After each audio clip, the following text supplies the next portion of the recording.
Eh, bueno, me anuncia que están grabando, así que le di el entendido. Quiero decirles que estuve chequeando que la temperatura, no sé en qué ciudad exactamente están ustedes, pero busqué una ciudad al azar de Canadá, Ontario, por ejemplo, y tenemos la misma temperatura que en Córdoba, cosas curiosas de esta globalización también del clima. Así que aquí hay 10 grados, cosa curiosa en esta época del año, pero quiero decirles que este es un tema que me ha desafiado mucho y yo le agradezco mucho a Gustavo y a la iglesia la posibilidad de compartirle. No es habitual, nosotros estamos acostumbrados a hablar o en el ámbito de la iglesia o en el ámbito científico, médico, profesional, en las áreas que sea. Y me encanta la idea que han tenido, me parece fascinante, los aplaudo, los felicito. ¿Por qué? Porque ustedes son muy jóvenes, la mayoría de ustedes, yo soy un hombre grande, tengo 66 años, y cuando mi esposa, que es psicóloga, comenzó a estudiar psicología hace muchos años, era muy mal visto estudiar psicología en el ámbito de la iglesia. Ella tuvo muchas miradas raras y feas. Estudiar medicina, como en mi caso, era como una cosa más aceptada, pero estudiar psicología, abogacía, ese tipo de carreras no era. Es más, en muchas iglesias lamentablemente se aconsejaba a las personas dejar las carreras universitarias que no tenían el estatus de ser cristianas. Y por lo tanto se frustraron muchas vocaciones universitarias de esta manera. Eh, con el tiempo, y vamos a ilustrar eso en la charla, van a ver ustedes los enormes errores que hemos cometido, y por eso amo los principios de la reforma cuando nos dice Lutero que la iglesia debe estar siempre reformándose. Amo ese principio básico de estar siempre volviendo a la palabra de Dios para mirar nuestros errores y no solo creer que los errores los cometieron las generaciones pasadas. También nosotros podemos cometer errores en nuestra práctica cristiana. Si a ustedes les parece bien, yo voy a iniciar la presentación para que queden un poco los comentarios sobre el final, para no abusar de vuestro tiempo. Pero quiero decirles que hubo un libro que impactó mi vida y me ayudó de alguna manera a volver a relacionar lo científico con la vocación cristiana, lo universitario con lo cristiano, lo académico con lo espiritual. Hubo un libro de un escritor que marcó profundamente mi vida en toda mi formación ministerial, que es John Stott, y él escribió un libro que se llamó Creer es también pensar. Y este libro habla justamente de que ser cristiano no es dejar el cerebro arriba de la mesa o del escritorio o ponerlo abajo de la cama. No es descerebrarse, convertirse. No es dejar de poder pensar en términos también científicos, porque creemos, las personas que tenemos vocación por alguna carrera universitaria o hemos accedido a alguna formación universitaria, que la teología es la madre de todas las ciencias. Todo conocimiento es secundario al conocimiento de Dios. Del conocimiento de Dios se dependen todos los otros conocimientos. Entonces, con esas premisas, vamos a avanzar un poco en la presentación que quiero hacerles en esta noche. A ver si podemos avanzar. Bueno, a ver si es esta. Simplemente algunas breves definiciones de la Real Academia Española para definir nuestra presentación de hoy. Hemos hablado de una sinergia de 3 pandemias. Decimos que una pandemia es entonces una enfermedad que se generaliza en muchos países. Sinérgico es aquello que se potencia cuando se une a otra cosa. Es decir, que la suma de las dos situaciones es más grave que cada una de ellas. Depresión, que estamos usando este concepto, es un síndrome definido también por la OMS y también por otras entidades, como un síndrome caracterizado fundamentalmente por un rasgo, que es la tristeza profunda y una inhibición de las funciones psíquicas. Y la obesidad, que es distinta al sobrepeso, es una persona excesivamente gorda, como vamos a ver enseguida, para que podamos entender un poquito más de qué estamos hablando. Vamos a hablar un poquitito de esta relación que hay entre estas tres pandemias que estamos en este momento teniendo como aldea global que somos hoy el mundo, ¿verdad? Por un lado, estamos teniendo esta realidad de ya de bastante tiempo atrás, una realidad que afecta a 650 millones de personas, que la sufre el 13% de la población mundial, que causa 4 millones de fallecimientos al año, que es la enfermedad crónica más frecuente. Para que ustedes sepan qué es una enfermedad crónica, es una enfermedad que no se cura. Bien claro, la diabetes, la hipertensión, la artrosis, son enfermedades típicamente crónicas. El EPOC, estas enfermedades no se curan, se tratan toda la vida, pueden mejorar, empeorar, pero no se van a curar, se van a estar tratando toda la vida para poder estar mejor. Pero la más frecuente de todas ellas es la obesidad. Tiene una extensión generalizada. Vemos rápidamente la situación COVID. A casi 2 años, saben que el 31 de diciembre de este año se van a cumplir 2 años desde que apareció el primer caso en la ciudad de Wuhan, en el mercado de mariscos en China. Ha producido en estos 2 años 247 millones de casos, ha producido casi, o en el mundo, 5,1 millones de muertos. Miren, en casi 2 años ha producido prácticamente la misma cantidad de muertes que produce la obesidad en un año. Es una pandemia, pero tiene una extensión regionalizada en sectores mucho más marcados que en otros.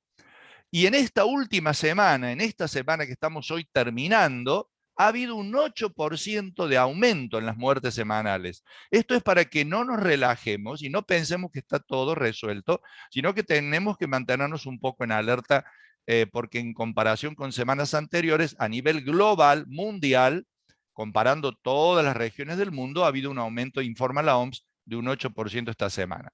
Y a nivel de la depresión, que es otra de las situaciones a nivel global que se han extendido, simplemente sepamos que afecta a más de 350 millones de personas. Miren cómo los números son bastante similares en estas tres pandemias sinérgicas. Es la principal causa mundial de discapacidad, afecta a todas las edades y condiciones sociales y de todos los países, y escuche bien, es el trastorno psiquiátrico más frecuente, lo sufre el 5% de la población. Y atención a este número que vamos a ver más adelante. Causa 100.000 muertes el suicidio solo en las Américas. El suicidio, que van a estar ustedes estudiándolo mucho más profundamente, entiendo, finales de enero, causa aproximadamente un número muy importante de fallecimientos solo en la región de las Américas. Ahora, la obesidad, como vemos en esta flecha, predispone al COVID. Después de un mes de no tener ningún paciente internado por COVID en nuestro sanatorio donde yo trabajo, tuvimos un caso de COVID y este paciente era un paciente con obesidad. Y todos los especialistas en terapia intensiva nos dicen que los pacientes que están en terapia mayormente tienen obesidad. Son los que más fácilmente sufren obesidad porque tienen sus defensas más bajas, porque son más vulnerables a los virus, porque tienen menos mecanismos defensivos. A su vez, los pacientes con COVID, como vamos a ver luego, tienen entre sus efectos también a nivel de sus secuelas, mayor riesgo de sufrir un decaimiento en su ánimo. Pero lo importante es que a su vez el COVID, como vamos a ver luego, ha aumentado muchísimo el porcentaje de obesidad como consecuencia de muchas cosas que han cambiado en la sociedad en estos casi 2 años. Y también, otra cosa importante que vamos a decir, es que la obesidad predispone a la depresión y la depresión predispone a la obesidad. Es una relación sinérgica mutua, bilateral.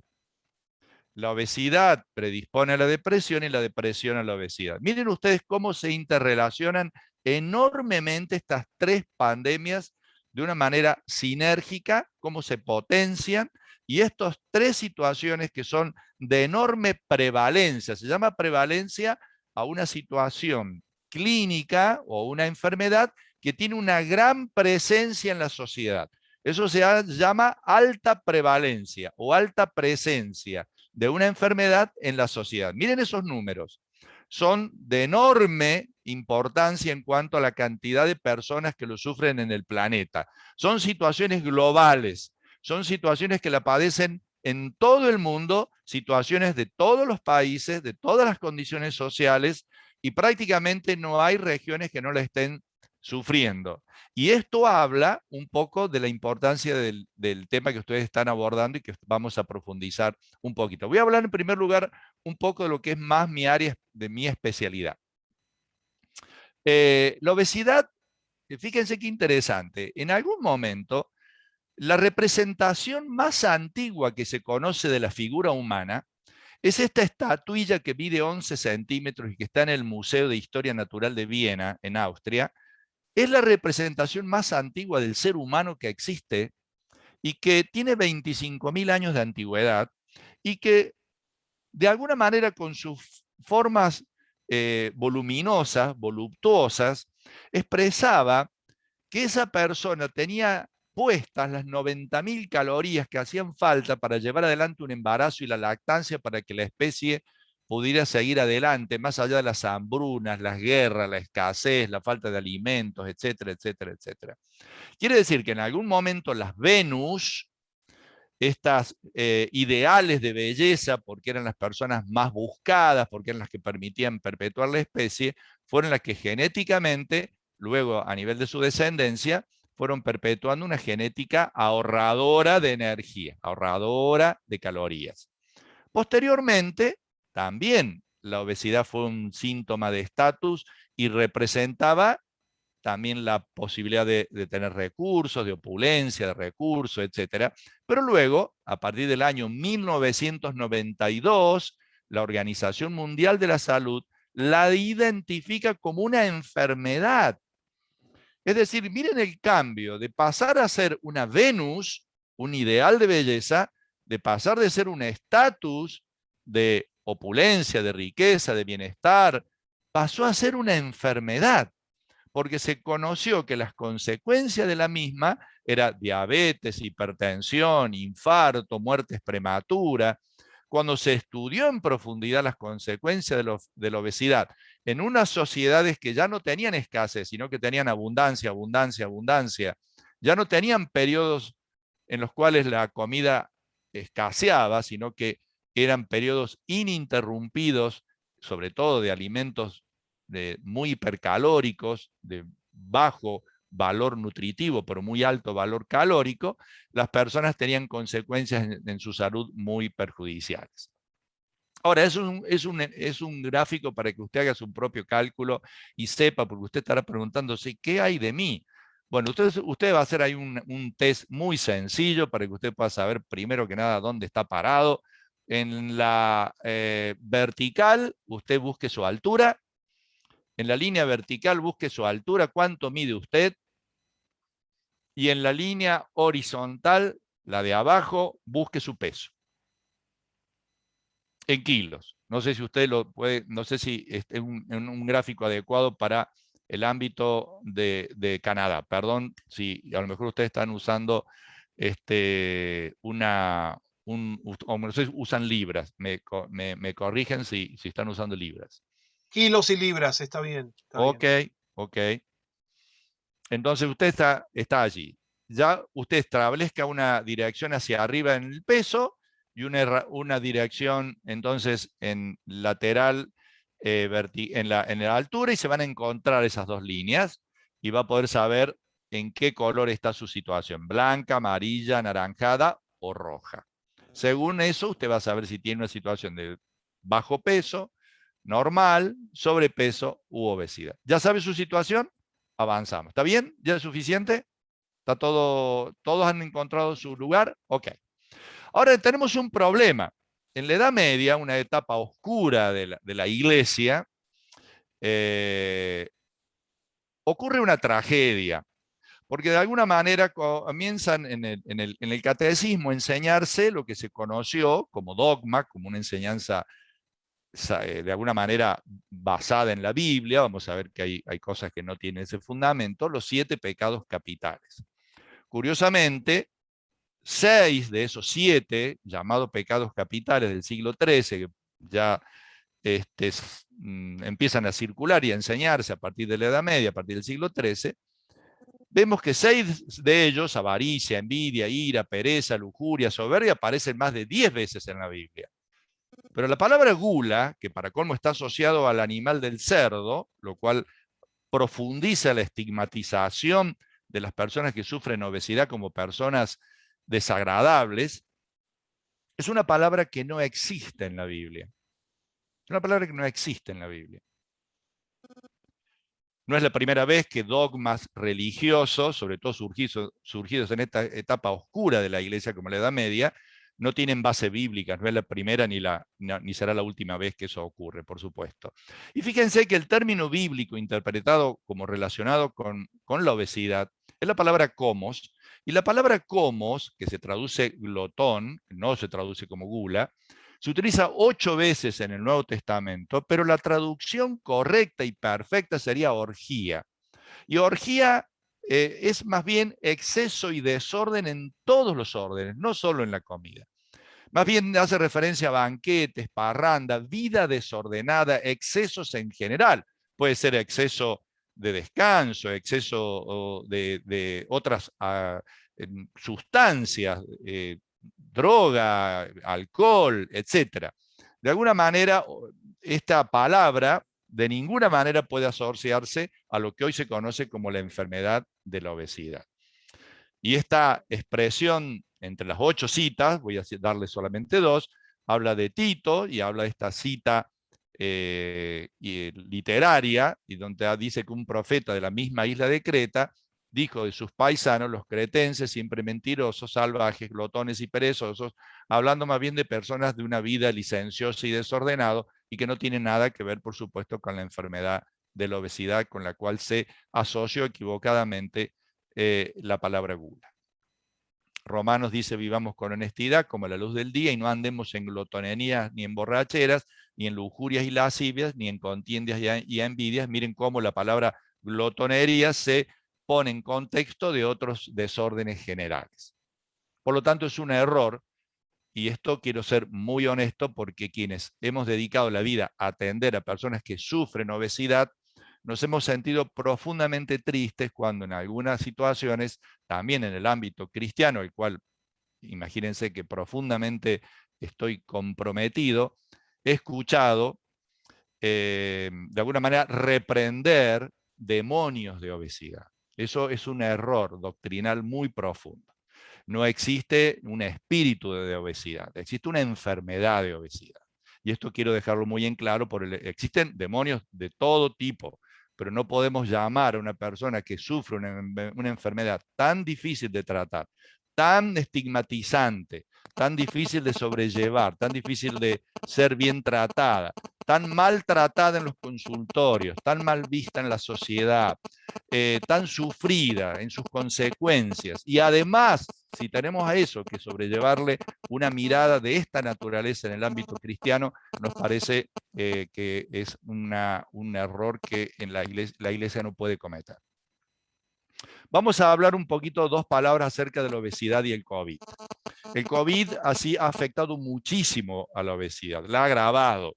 Este es un reporte de UNICEF del año 2020-2021, en una encuesta en adolescentes y jóvenes de 13 a 29 años de diferentes países y territorios. Miren estas consecuencias, cómo ha afectado COVID a la actividad física y por lo tanto y la alimentación y por lo tanto a la obesidad. El 52% era menos activo físicamente en comparación con la prepandemia. Nos hemos quedado muy quietos, un poco paralizados también quizás. No es que estábamos obligados a quedarnos necesariamente, a veces podíamos incluso hacer ejercicio hasta en casa, podíamos subir y bajar escalera, podríamos usar una bicicleta fija, podríamos usar una cinta caminadora, podríamos andar en el jardín de casa, quizás en el predio donde vivimos, pero nos hemos como quedado en shock muchos de nosotros, y eso nos ha afectado también en nuestra actividad física. Miren esta repercusión. 1 de cada 2 opina que la crisis por la COVID nos ha dificultado el acceso a alimentos saludables, y la principal razón es tener menos recursos para comprar alimentos saludables. Es decir que esto es un tema muy importante. COVID agravó la obesidad porque nos impidió comprar alimentos más saludables porque afectó mucho nuestra economía. No sé cómo será en Canadá, al menos en Argentina, los alimentos más saludables son más caros. Los alimentos menos saludables, lo que llamaríamos alimentos chatarra, los alimentos muy ricos en calorías y menos saludables, son más baratos. Y en crisis, como ha habido ahora, también económica, la gente no ha tenido los recursos para comprar quizás más verdura, más fruta, más carne, y ha tenido que conformarse con alimentos que son menos saludables, más engordantes, y la causa principal ha sido una fuerte afectación de su economía. Miren los datos que han ocurrido según esta información de UNICEF. UNICEF es probablemente la organización que estudia la afectación en los niños y adolescentes de las políticas gubernamentales y las enfermedades más respetada a nivel mundial. El aumento del consumo de bebidas azucaradas, lo que llamaremos gaseosas o refrescos, aumentó un 35%. Los dulces y snacks un 32%, la comida rápida y productos precocinados un 29%. Y ha disminuido, lo que decíamos recién, el consumo de frutas y verduras un 33% y el agua ha disminuido también en una proporción muy significativa del 12%. Decimos significativo porque el agua es vital. Todo esto sintetizado, decimos que 1 de cada 3 consume más bebidas azucaradas, dulces, snacks dulces y salados y comida rápida o precocinada, y 1 de cada 3 consume menos frutas y verduras. Y acá viene un tema delicadísimo, que es la niñez, nuestros niños. Y esto es muy delicado porque 1 de cada 4 opina haber visto más anuncios de comida chatarra o productos poco saludables en los medios de comunicación durante la pandemia. Aquí hay algo terrible, que es un poco la actitud vil de lo que es la mercadotecnia. Cómo se ha aprovechado de esta presencia de los niños obligada frente a las pantallas para intensificar su publicidad de alimentos poco saludables. Y esta mercadotecnia, que es las técnicas para vendernos cosas que no necesitamos y que no son saludables, ha hecho o ha recurrido a que ideas, lenguajes, imágenes seductores y excitantes socavan nuestros deseos y capacidad de elegir opciones racionales y saludables. De tal manera que cuando vamos con nuestros hijos o nuestros nietos a un supermercado a comprar algo, los niños quieran que compremos lo que han visto en la televisión.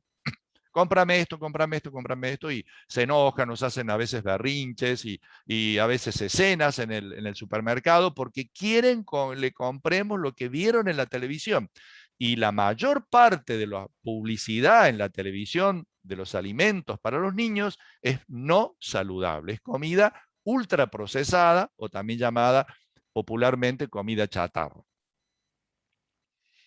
Miren ustedes el daño enorme que ha significado toda esta agresiva publicidad, que los productos ultraprocesados que ya venían creciendo, miren estas estadísticas del año 2013, viejita, se agravó. El incremento de los productos, como por ejemplo las bebidas gaseosas, superamos a América del Norte en América Latina. Miren estos números, ventas en bebidas gaseosas en miles de millones de dólares.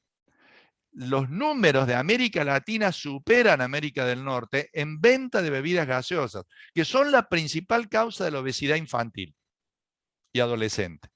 Se dejó de tomar agua en la mesa de los hogares y se toman las bebidas gaseosas. Y si no hay gaseosa, hay mal humor, mala cara. Es como que si no tenemos una gaseosa, es como que hay un ánimo decaído en la mesa, es como que algo está mal, como que no estamos siendo buenos con nuestros hijos, es como que si viene la gaseosa, viene la alegría a la mesa. Eso es algo que tenemos que cambiarlo, porque no hay nada más saludable que poner el agua, o el agua con gas, el agua, preparar la limonada, que serían las cosas más saludables. La gaseosa es absolutamente innecesaria y muy insalubre para nuestros niños y adolescentes. Ocasionalmente, un día a la semana, o en los niños pequeños teñir con una tapita de gaseosa, un vaso para darle sabor.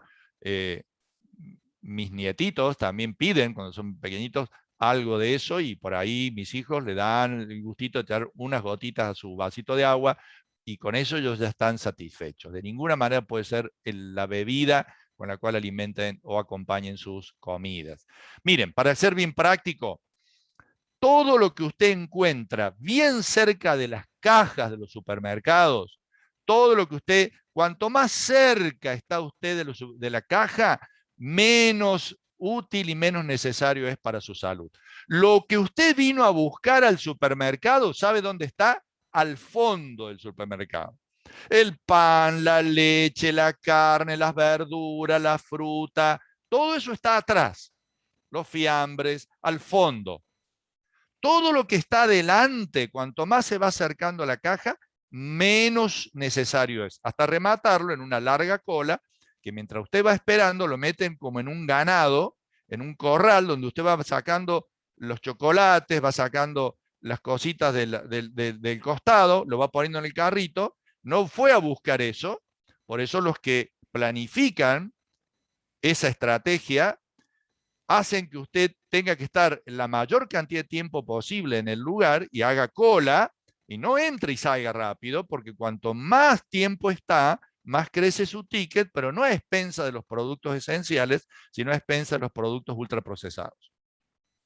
Por eso que usted tiene una iluminación tal para que usted parpadee mucho menos que lo que parpadea en su casa, para que tenga una mayor impresión visual de los productos. Por eso la musicalización de esos ambientes para que usted circule despacio.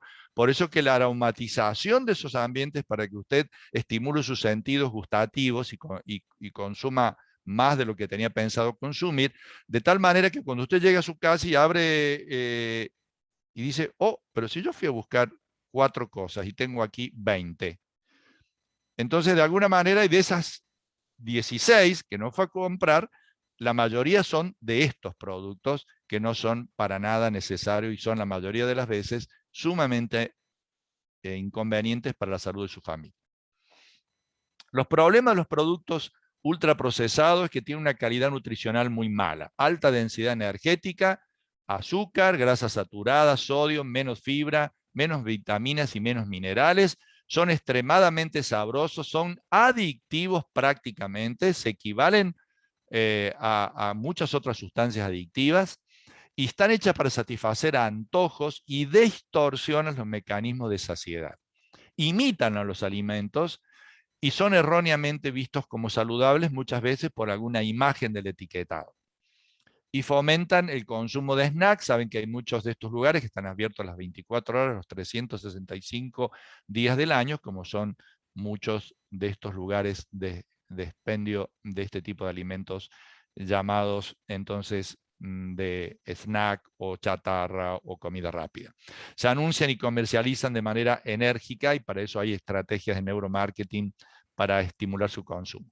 Vamos a hablar 2 palabras en este tiempo sobre algo que me parece muy importante, que son de estas 3 enfermedades clasificadas recientemente en el DSM-5, en el año 2014, y que en el 94% afectan a mujeres de entre 12 y 36 años, que son el trastorno de atracón, que representa el 19 al 30% de las personas que acuden a perder peso, la bulimia nerviosa, que está presente en el 2 al 4% de las mujeres adolescentes, la anorexia nerviosa, que está presente en el 1% de las mujeres adolescentes. Simplemente definirles, el trastorno de atracón son episodios recurrentes de comer en poco tiempo mucha cantidad.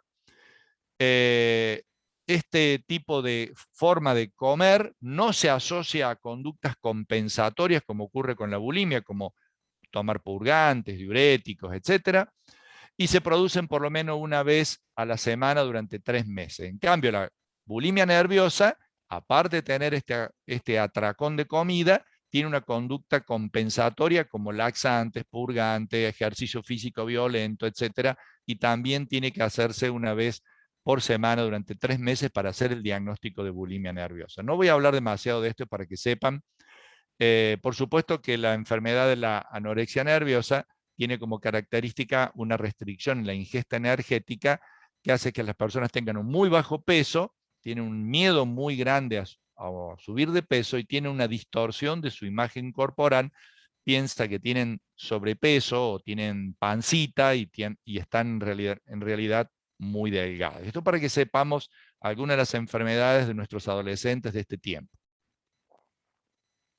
Con respecto a COVID, voy a decirles simplemente que hay síntomas que tienen que ver o está afectado mucho también relacionado cómo ha afectado el COVID al tema del peso y al ánimo, y a la salud mental. Esto también es muy importante que sepamos. Bueno, esto es algo muy local porque uno de los síntomas, están apareciendo todo el tiempo nuevas secuelas de COVID. Ahora apareció esta taquicardia ortostática postural que padeció un jugador de la selección argentina, por ejemplo, y que van apareciendo todo el tiempo estas nuevas secuelas, y entre ellas también están apareciendo estos trastornos en el ánimo. Fíjense ustedes que estos son los criterios para diagnosticar la depresión. Y voy a decirles simplemente que lo más importante es lo que está aquí arriba. Es decir, ustedes van a estudiar esto más en profundidad en enero, yo no me voy a detener en esto, pero voy a mencionar esto nada más. La tristeza profunda. Esto es lo único que voy a detenerme. La tristeza profunda. Si está esto y lo que se llama anedonia, que es una de estas dos cosas, que es la marcada disminución del interés o placer en todas las actividades que hacemos, si están presentes una de estas dos cosas y 5 o más de los siguientes síntomas, esta es la clasificación formal de depresión del manual o catálogo de enfermedades psiquiátricas, clasificación que se conoce como DSM-5 a nivel mundial y que nos sirve para hacer un diagnóstico muy sencillo y rápido en el consultorio a los que no somos especialistas en psiquiatría. Pero estas son las formas muy sencillas de conocer quién está sufriendo de depresión para no estar cometiendo quizás un error. Ya voy a comentarles ahora en el cierre una experiencia muy particular que me ayudó a entender la importancia de saber cuándo una persona puede estar sufriendo depresión. Y atención, que una persona puede tener síntomas que parecen de depresión, pero son síntomas de enfermedades clínicas orgánicas, no son psicológicas, como por ejemplo una anemia, tener muy bajo el hierro, los glóbulos rojos, puede dar síntomas de mucho decaimiento y confundirse con una depresión. Una persona que está muy hipotiroidea puede parecer también con el ánimo muy decaído y no tiene que ver con lo psicológico, sino con una enfermedad clínica que se llama hipotiroidismo. Ahora sí, el coronavirus nos ha generado, esto lo dice la Organización Mundial de la Salud, un aumento de la angustia, un aumento de la ansiedad y un aumento de la depresión. Todavía no sabemos cómo el aumento de la depresión, la violencia doméstica y el consumo de sustancias impactará en los índices de suicidio en toda la región. Pero es importante, esta es la Organización Panamericana de la Salud, pero es importante tomarse un minuto para hablar del tema, apoyarnos mutuamente, etcétera, etcétera, lo dice la Organización Mundial de la Salud. Pero miren cómo relaciona COVID con angustia, ansiedad, depresión, violencia, consumo de sustancia, suicidio. Todo esto le está pasando a nuestra sociedad donde está la iglesia trabajando. Y atención a esto, lo que hablamos de suicidio. Yo no voy a detenerme en esto porque obviamente es un tema que van a abordar más en profundidad y quiero avanzar a otras realidades. Pero sí quiero decirles que esto está ocurriendo, no se menciona porque hay de alguna manera acuerdos éticos en los medios de comunicación de no dar a conocer los números del suicidio porque tendría un efecto, de alguna manera, efecto contagio que se llama, por lo tanto los datos de suicidio no son comunicados en forma permanente como son, por ejemplo, los datos de COVID. Pero entre 25 y 44 años, la plena edad más productiva y activa, es donde se producen los mayores índices de suicidios. Y miren ese número. Aquí en Argentina hubo un escándalo tremendo cuando se superaron los 100.000 muertos de COVID hace poco tiempo. Imagínense ustedes que estamos hablando que en América, en las Américas, en toda la región de América, por año tenemos estos números. Es un número tremendo. No voy a hablar de los signos de advertencia porque ustedes van a ver esto en más profundidad. Sí quiero hablar simplemente de la importancia del autocuidado, los que hablamos de estos temas, y los pastores, los ministros de ministerios, los encargados de ministerios, los encargados de células, tenemos que no adolecer de lo que enseñamos, es decir, ser cuidadosos de nuestra propia salud, hacer nuestros chequeos periódicos, si tenemos algún desorden de nuestra salud, cuidarnos, tratarnos, etcétera, etcétera, y también enseñar a las personas a poder ayudarse a sí mismos y no crear dependencias crónicas con las estructuras, no solo médicas. Nosotros llamamos los médicos a esa persona que va todos los días a la clínica, le llamamos hospitalismo. La persona adicta a la institución sanitaria. Y hay personas que crean una dependencia emocional también en las estructuras religiosas. No son nunca capaces de poder ser por sí mismo, tener una relación fuerte espiritual con el Señor, y están siempre necesitando de intermediarios en su relación con Dios. Sea la iglesia, sea el pastor, sea una... De alguna manera, lo que necesitamos como iglesia es crear una relación de cada miembro en su relación personal con Dios que haga que cuando no estemos cerca, y en estas situaciones de pandemia, cuando muchas veces no tenemos la posibilidad física de estar juntos, de que esa persona sea lo suficientemente empoderada en su vida espiritual para salir adelante en las situaciones problemas. Y atención a esto. Ayudar a las personas que se sienten estresadas y saber cuándo llamar a proveedores especializados. Cuidado con esto. Voy a mencionar dos experiencias muy significativas.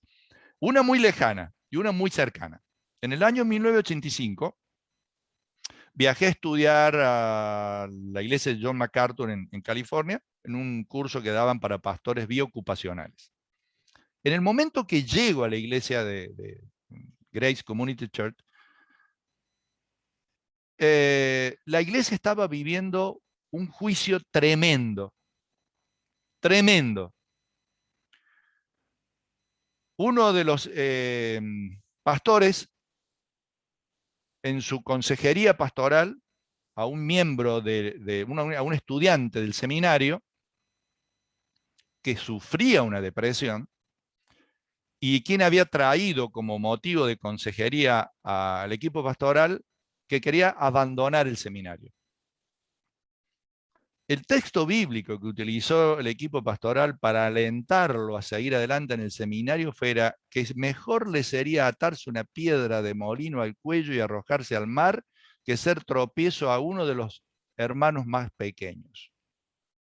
Y siendo él un estudiante de un seminario, y habiendo tantos jóvenes que lo miraban, y habiendo tantos estudiantes de años inferiores, él estaba en esa situación. El joven, sin saberlo este equipo de consejeros, sufrió una profunda depresión, se suicidó.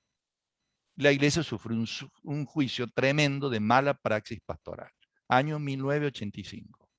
Desde entonces, todos los equipos pastorales de consejería tienen la asesoría de por lo menos un psiquiatra cristiano o un neurólogo cristiano, y me sorprendió gratamente cuando, luego de egresar, Misael, mi hijo, creo que estará acompañándolos a ustedes en enero, luego de egresar del seminario en Frankfurt, donde estudió, no es en Frankfurt, en el norte de Alemania, lo invitan a ser parte del comité ejecutivo del seminario por las tensiones que se vivían muchas veces en el cuerpo de estudiantes o en el cuerpo de docentes, y por primera vez se incorporaba a la comisión directiva de un instituto bíblico un psiquiatra o un neurólogo para ayudar en las relaciones interpersonales y para poder detectar síntomas clínicos que afectaran las relaciones, y que no todo eran explicables solo desde temas de alguna manera que tuvieran que ver con defectos pasibles de ser exhortados solamente desde el punto de vista bíblico. Algunos problemas son clínicos, algunos problemas necesitan medicación, algunos problemas necesitan atención médica. Hay personas con problemas psiquiátricos en las estructuras también religiosas. Tengamos en cuenta estas cosas. Hay problemas depresivos, hay problemas de otro índole más severo, hay personas que tienen trastornos de ansiedad. Hay muchas enfermedades que también están y muchas veces no son detectados en el ámbito religioso. Y es por eso que deben formar parte, y mucho más cuando se están formando siervos y se están formando pastores, debe haber por lo menos consultoría de espacios profesionales relacionados con la salud mental. Vamos a avanzar, si no, no voy a terminar y prefiero más bien que haya preguntas, simplemente para mencionarles cómo COVID, en este estudio de UNICEF, nos dice que COVID reporta que a partir de esta situación, el 27% de los jóvenes sufre ansiedad y el 15% sufre depresión. Para el 30% de estos jóvenes entre 13 y 29 años, la principal razón que influye en sus emociones actuales es la situación económica. Una de cada dos siente menos motivación para realizar actividades que normalmente disfrutaba. Me interrumpes, por favor, Gustavo, cuando consideres que estamos ya pasados. Yo corto en cualquier momento. 46% reporta tener menos motivación para realizar actividades que normalmente disfrutaba. Esto no tiene nada que ver con la actividad física. Esto es menos motivación para las actividades rutinarias, menos ganas de ir a hacer, de trabajar, menos ganas de ir a la iglesia. ¿Usted vio que cuando volvió la presencialidad nos costó volver? ¿No le pasó que cuando podíamos volver, como que quedamos choqueados y no queríamos volver? ¿O nos quedamos tan golpeados, tan apaleados, que casi no hacíamos uso de la libertad que teníamos ahora de volver a reunirnos? Y nos sentimos menos motivados a realizar nuestras actividades habituales, aún pudiéndolas hacer. El 43% de los jóvenes se siente pesimista frente, el 43% de los jóvenes se siente pesimista frente al futuro, y el 30% de las jóvenes mujeres y el 31% de los jóvenes varones. ¿Será quizás esta la explicación de esta búsqueda permanente de nuevos destinos donde realizar nuestros sueños, que hoy vemos tan común en nuestros jóvenes, estar buscando, enviando currículos a todo el mundo, esta búsqueda permanente del lugar donde ser feliz, que quizás vemos tan exacerbado en este tiempo post-pandémico o intrapandémico? Y ya llegando al final de la reflexión, podríamos decir que 3 de cada 4 han sentido la necesidad de pedir ayuda. Y atención ahora porque viene el semáforo rojo para la iglesia. 3 de cada 4 han sentido la necesidad de pedir ayuda en relación a su bienestar físico y mental. Y puede haber sentido la necesidad de hacerlo 2 de cada 5, pero no pidieron ayuda 2 de cada 5. Mire esto. 73% ha sentido la necesidad de pedir ayuda en relación con su bienestar físico y mental. Sin embargo, el 40% no pidió ayuda. ¿Dónde buscan ayuda los que buscaron ayuda? Escuche esto, por favor. Agárrese de la silla, póngase el cinturón de seguridad.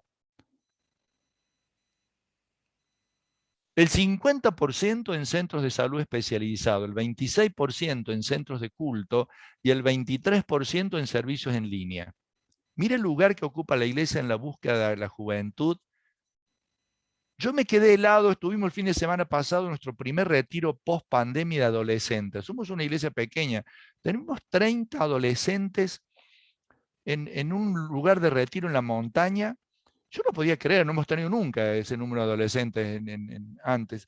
Una desesperación por encontrarse, pero sobre todo por las cosas espirituales, por buscar de Dios. Es decir, si nosotros no salimos a encontrarnos con esos chicos en este momento, estamos desperdiciando un tiempo valiosísimo y estamos abandonando a esos chicos a otros espacios que van a captarlos sin lugar a dudas. Es un tiempo maravilloso para que ellos encuentren en Dios y en su familia todo el abrazo que están necesitando y esperando. Quiero decirles que a mí me parece que este cuadro de Pablo Picasso me ayudó mucho a lo largo de mi carrera a encontrar que lo que la gente necesita para su salud son estas dos cosas. Y esto me sirve para la iglesia y me sirve para el consultorio. En la iglesia la gente necesita amor, pero también ciencia, para no meter la pata y tratar de una manera religiosa cuestiones clínicas. Y me sirve en el consultorio para no tratar clínicamente problemas espirituales. Las dos cosas deben ir de la mano y debemos ser lo suficientemente sabios cuando saber derivar a buscar ayuda clínica y cuando saber orientar en la ayuda espiritual cuando las personas lo que están necesitando es eso. Daniel Thierer, un famoso neuropsicofarmacólogo, dijo: el mejor fármaco es la palabra, moviliza los mismos neurotransmisores que un psicofármaco. Y quiero decirles algo que esta semana leímos con mi esposa Adriana, que nos gustó muchísimo. En Primera Reyes, cuando Dios lo invita a pedir algo a Salomón que sea significativo para él y le pide que tenga la opción y él pide sabiduría, y entonces Dios le dice algo: porque me has pedido esto y no una larga vida, ni riqueza, ni la muerte y tus enemigos, sino inteligencia para saber oír. Yo creo que esto es lo que necesitamos nosotros hoy como comunidad. Tenemos que saber oír lo que la gente está diciéndonos en este tiempo. Toda la angustia, la tristeza, las situaciones difíciles que está pasando, tenemos que saber oír más allá de lo que nos pasa a nosotros. Saber oír lo que le está pasando a ellos. Y esto es algo que se puede aprender. Y a mí me gustó mucho porque una de las cosas que aprendí desde la ciencia fíjense que para curar enfermedades, en una encuesta que se hizo en mi especialidad, lo que la gente necesita para curarse, por ejemplo, de obesidad o de cualquier otra enfermedad, es cosas prácticas, tratamientos, fármacos, cirugía, ejercicios, dieta, pero también necesita un montón de cosas que no la encuentra en un consultorio. Compasión, cuidado, empatía, respeto, apoyo, dignidad, o debiera encontrarla, pero seguro que eso lo va a encontrar más fácil en una comunidad. Miren esa palabra, la palabra compasión, es una palabra netamente bíblica, una palabra cristiana, es una palabra que Jesús la usó y la sintió muchísimas veces frente a los enfermos, frente a las personas que no tenían que comer, frente a las personas que estaban solas, como en el caso de la viuda que había perdido su marido y ahora había perdido su hijo, pero sobre todo a las personas que no tenían pastor, a las personas que estaban desamparadas en su vida espiritual, que no tenían futuro, que no tenían esperanza, que no tenían paz, que no tenían alegría, que no tenían perdón. Sobre esas personas, Jesús sintió una palabra, que es la palabra más importante que hoy debemos incorporar a nuestro léxico en nuestras iglesias en el tiempo post-pandémico. Es la palabra esplagnon. ¿Sabe qué significa esa palabra? Que me duela a mí acá, porque la palabra esplagnon se traduce en la Biblia en castellano víscera. Que me duela la boca del estómago lo que le pasa al otro. Es exactamente lo que siento cuando levanto el teléfono y mi hijo me dice: se cayó se cayó Tobías, papá. Venite rápido que se cayó Tobías. Y entonces cuando mi hijo me dice: venite que se cayó Tobías, a mí me duele acá. Y eso es lo que sintió Jesús por estas cosas que le pasaban a las personas de su alrededor. Y quiero cerrar con esto porque esto me sirve para el consultorio y me sirve para la iglesia. Rembrandt pintó este cuadro, La Vuelta del Hijo Pródigo. Es un cuadro extraordinario, es el cuadro que más amo del arte. Este cuadro pinta a un padre que recibe un hijo destruido. Los pies expresan posiblemente la situación real y esos harapos de lo que ha sido la vida sin el padre. Una vida que te maltrató. La vida sin el padre te maltrata, la vida sin Dios te maltrata. Pero finalmente esa persona vuelve en sí y ahí está. Pero lo que a mí me importa es cómo lo recibimos esa persona, cómo la tratamos al llegar. Y esas manos expresan algo que nosotros tenemos que practicar cada día cuando alguien llega a nuestra iglesia, cuando alguien llega a nuestra célula, cuando alguien llega a nuestra casa en tiempos de pandemia. Esa persona va a necesitar seguramente estas dos expresiones. Una expresión, en primer lugar, que todo el mundo se asombra porque Rembrandt, pintando de una manera tan disarmónica una mano delicada que parece casi femenina, expresa toda la ternura, toda la compasión, todo el esplagnon que necesita alguien cuando llega herido. Y también, sin duda, toda la firmeza, toda la dirección, toda la corrección, toda la disciplina, si quieren usar la expresión, que implica llegar a casa otra vez. Porque de alguna manera llegar a casa es poner en orden la vida, pero también es recibir un abrazo. Así que yo creo que perfectamente bien la ciencia y la compasión, la ciencia y la caridad se deben encontrar en cada persona que llega y en cada persona con la cual nos encontramos. Y que Dios nos dé la inteligencia para saber oír cuándo hay necesidad de ciencia pura y cuándo hay necesidad de ese consejo, esa orientación espiritual que damos cada domingo en cada encuentro celular. Querida familia de Dios, aquí estoy. ¿Alguna aplicación, alguna ampliación? ¿Alguna cuestión más técnica que no hemos abordado? Con mucho gusto. Esto es un pantallazo. Muy rápido.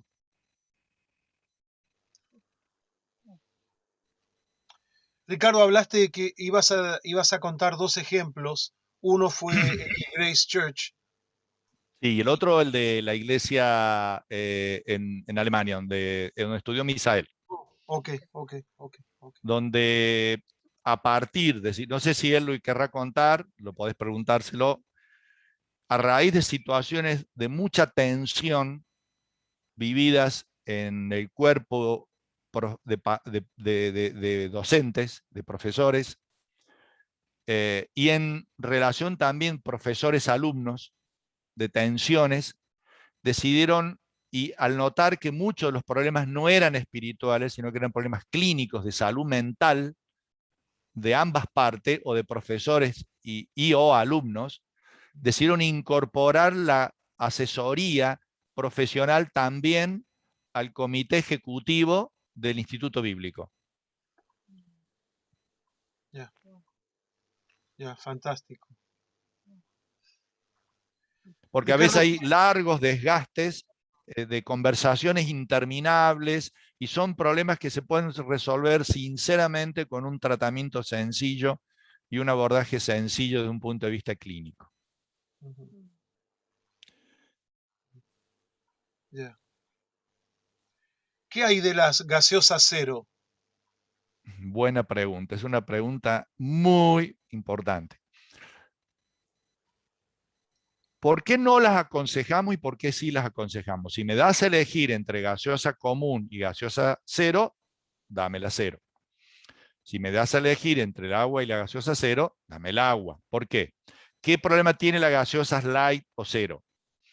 Que estimulan el uso continuo del sabor dulce. Nos perpetúa la adicción a lo dulce. Hoy tengo algo light, pero mañana no tengo algo light y voy a seguir deseando el sabor dulce. Por eso, entre las nuevas recomendaciones acerca de la utilización de los productos que deben utilizarse con cuidado, está la recomendación de no usar productos endulzados artificialmente para no perpetuar el sabor dulce como imprescindible para disfrutar una infusión, por ejemplo, o un postre. Es decir, que de pronto yo pueda tomar un té o un café sin necesidad de estar sobrecargándolo de endulzante. Qué lindo, Angélica y Alberto, ahí donde están, desde Israel. Dios los bendiga, hermanos.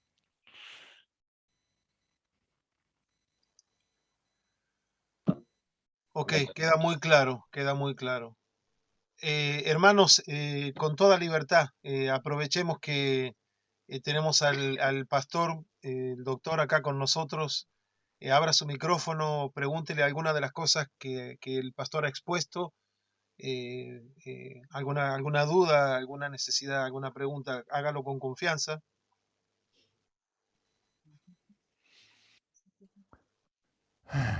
Don't be shy. Buenas noches, pastor. Karina, Hola, mi nombre es Karina. te escucho. Sí, yo quiero hacerle una pregunta, pero, o sea, usted abordó el tema del COVID, pero de una forma general. Quisiera saber si puedo hacer alguna pregunta específica acerca del COVID. ¿Puedo? Sí, sí. ¿Sí? Poder puede, lo que no estoy seguro que yo pueda. Ah, Usted puede, seguro. sí, tengo a mi hermana que está enferma o sea, al parecer ella tuvo un COVID asintomático, entonces ella está sufriendo de problemas en los pulmones, ella es asmática, problemas en los pulmones serios. Ha tenido que dejar de trabajar y realmente los médicos no saben bien qué cosa es lo que ella tiene. Se le han mandado a hacer unas pruebas y todavía no está. Nosotros, yo soy cubana, miren, somos cubanos. Entonces, realmente ella tiene mucho miedo en la noche, porque en la noche como que no puede respirar. O sea, en el día tampoco puede respirar, pero en la noche es como que se agudiza más y realmente no quiere que llegue la noche, se asusta. Entonces, lo único que nos dice es que oremos por ella, ¿no? Entonces, ¿Ella está vacunada? sí, ¿Tiene, ella la vacunaron, sí. ¿Tiene el programa completo de las 2 dosis? Sí, las dosis cubanas, sí. 3 Ok, dosis cubanas. perfecto. En general, ¿es la situación, tiene sobrepeso? Sí, pero ha bajado de peso porque no come casi ya de noche, porque tiene miedo a que le da asma. Sí. El Pero factor de sí está riesgo, sobre. el factor de riesgo más importante en las personas complicadas en la parte respiratoria es la hipertensión y el sobrepeso. Si no está hospitalizada es porque no tiene una desaturación de oxígeno tan baja como para tener un criterio de internación. En general, si no está internada es porque no ha tenido un criterio tan bajo de privación de oxígeno. Pero de todas maneras, siendo asmática, es una paciente de alto riesgo. Esa es la verdad, para ser honesto. Pero es muy difícil que tenga una complicación límite estando vacunada. Lo que ha hecho la vacunación es disminuir muchísimo los casos extremos y ha disminuido muchísimo los fallecimientos y ha disminuido muchísimo las internaciones en terapia. Pueden tener casos graves, pero no requieren internación y no son casos que generan fallecimientos. Pero estando vacunados, disminuyen muchísimo, muchísimo los riesgos. Pero Los doctores dicen allá que ella le dio un COVID asintomático. O sea, ella no supo que mi sobrina tuvo COVID y ellas dicen eso. Ahora le quieren mandar a hacer unas pruebas de los pulmones. sí, por eso es producido por la vacunación. La vacunación produce eso, que no tenga casi síntomas. Eso es lo que tiene de bueno la vacunación. Siendo asmática, recuerde que todo lo que le pase, todas las enfermedades, recuerde que el COVID es un síndrome respiratorio. Todo lo que enfermedades que tenga una gripe, a una persona asmática, cualquier persona en enfermedad respiratoria le va a afectar. Claro. Pero tenga confianza y yo creo que no va a tener complicaciones mayores vacunada. Primeramente Dios. Muchas gracias. No, por favor. Gracias, Karina. Sí, A usted, hermanos, ¿alguien gracias. más? Abra su micrófono con confianza, pregunte. Pastor Ricardo, yo quería hacerle una pregunta. ¿Qué recomendaría usted en el caso de una muchacha joven que tiene una tristeza profunda y muestra como los síntomas de depresión, o sea, hay depresión?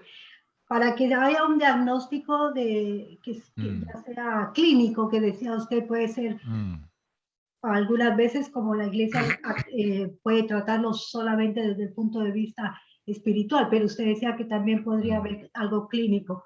¿Qué es lo que recomienda usted para tener un diagnóstico más acertado? Lo ideal siempre es que en el ámbito donde ustedes están hubiera un neurólogo o psiquiatra cristiano. Eso sería lo ideal. Cuando uno tiene miedo, voy a ser muy honesto en esto porque son temas muy delicados.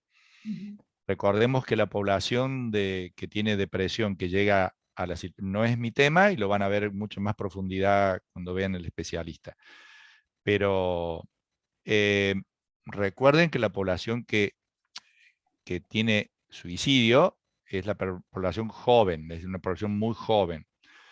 Y de alguna manera, muchas veces se minimiza que esto puede llegar a esa situación. Entonces las personas deben ser puestas en manos del psiquiatra, por lo menos para que lo evalúe y digo, no tiene que ser un psiquiatra cristiano necesariamente, idealmente, pero no necesariamente. Es un tema muy técnico, es como el cirujano. Dice, no, quiero que me opere el doctor tal porque es creyente. Mire, hay cuestiones que son técnicas, tiene que hacerlo alguien que lo haga bien. Si es cristiano, bienvenido, pero tiene que hacer bien el trabajo. Y hay mucha gente no cristiana que hace muy bien el trabajo, sea ser psiquiatra o sea ser cirujano. Es decir, hay muy buenos psiquiatras no cristianos y lo que hace falta en una persona que sufre de depresión clínica es un buen tratamiento. Y eso lo puede hacer en cualquier persona. No es que usted está poniéndose en manos su vida espiritual en manos de una persona no cristiana. No es eso. La depresión, como la obesidad, son enfermedades, no son problemas espirituales, son enfermedades. Toda enfermedad afecta a nuestra espiritualidad. Como todo bienestar espiritual va a mejorar nuestras enfermedades, sin duda. Si yo me reconcilio con Dios, me voy a aliviar de mis enfermedades. Y en muchos casos me voy a curar de mis enfermedades. Dependerá de lo que Dios tenga previsto y sea su perfecta voluntad para mí. Pero quiero decirle que yo tengo que ponerme en manos de una buen profesional, si tengo dudas acerca de eso. La gente normalmente no es reacia a buscar ayuda como cristiano, sobre todo en el área de la salud mental. Y voy a ser muy, muy honesto en esto. Tengo testimonio en mi propio ámbito familiar, el hijo de una prima hermana mía, que se suicida el día de Año Nuevo, con 29 años, sufriendo depresión, atendiéndose con un psiquiatra cristiano, al cual, bueno, ella no estuvo conforme ella considera que minimizó el profesional la situación del paciente, que no lo abordó adecuadamente, etcétera. Sufrieron mucho, destrozaron sus vidas, de la familia, y bueno, de alguna manera quiero decirles que pueden ser un profesional cristiano o puede ser un profesional no cristiano. Lo que tiene que ser es un buen profesional. Ok, muchas gracias. No, por favor. Sí, hermanos, ¿alguna otra pregunta? Con toda libertad que tenemos esta bonita chance de poder hablar con el doctor.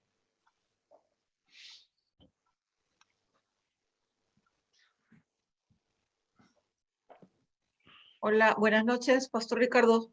Mi nombre es Hola, Liliana. Lili. Lo mío es en cuanto al sobrepeso, y creo que tengo un poco de sobrepeso.